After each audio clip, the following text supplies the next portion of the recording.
নমস্কার, তিয়াশার রান্নাবান্নাতে আপনাদের সবাইকে স্বাগত। আজকে শেয়ার করব ম্যাগি দিয়ে বানানো দারুণ একটা রেসিপি। তো এটা খেতে কিন্তু দারুণ টেস্টি হয়। এইভাবে যদি ম্যাগি রেসিপিটা কোনোদিনও ট্রাই না করে থাকেন তাহলে কিন্তু রেসিপিটা দেখার পর একবার অবশ্যই রেসিপিটা ট্রাই করার অনুরোধ রইল আপনাদের সকলকে। সবার প্রথমে এখানে গ্যাস অন করে একটা পাত্র বসিয়ে তার মধ্যে জল দিয়ে ম্যাগিটাকে দিয়ে যেমন সেদ্ধ করে সেমন করে সেদ্ধ করে জলটা ঝরিয়ে সাইডে রেখে দিলাম। তারপর কড়ার মধ্যে তেল দিয়ে দিলাম। তেলটা গরম হয়ে গেলে এর মধ্যে একটা ডিম দিয়ে দিলাম। ডিমের মধ্যে সামান্য একটু নুন দিয়ে ডিমটাকে একদম ঝুরি ভাজা করে নেব। ডিমটাকে ঝুড়ো ঝুড়ো করে ভেজে নেব। ডিমটা যখন খুব ভালো মতন করে ভাজা হয়ে যাবে ডিমটাকে সাইডে এবার তুলে নেব। তারপর ওই কড়ার মধ্যে আবারও দিয়ে দিলাম 2 চামচ মতন সাদা তেল। এবার তেলটাকে কিন্তু খুব ভালো মতন করে গরম করে নেব।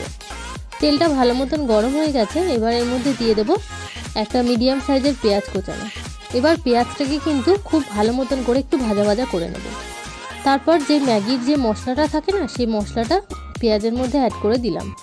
দিয়ে এবার মশলার সাথে পেঁয়াজটাকে খুব ভালো মতন করে ভাজা ভাজা করে নিয়ে এর মধ্যে ওই ডিম ভাজাটা যেটা আমি করে সাইডে রেখে দিয়েছিলাম ডিম ভাজাটা এর মধ্যে অ্যাড করে দিলাম। তার মধ্যে দিয়ে দিলাম হচ্ছে 2 চামচ মতন টমেটো সস দিয়ে খুব ভালো মতন করে মিশিয়ে নেব।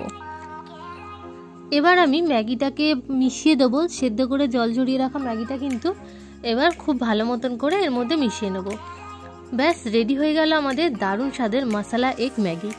যদি ম্যাগির এই রেসিপিটা ভালো লাগে তাহলে কিন্তু অবশ্যই লাইক, কমেন্ট আর সাবস্ক্রাইব করবেন।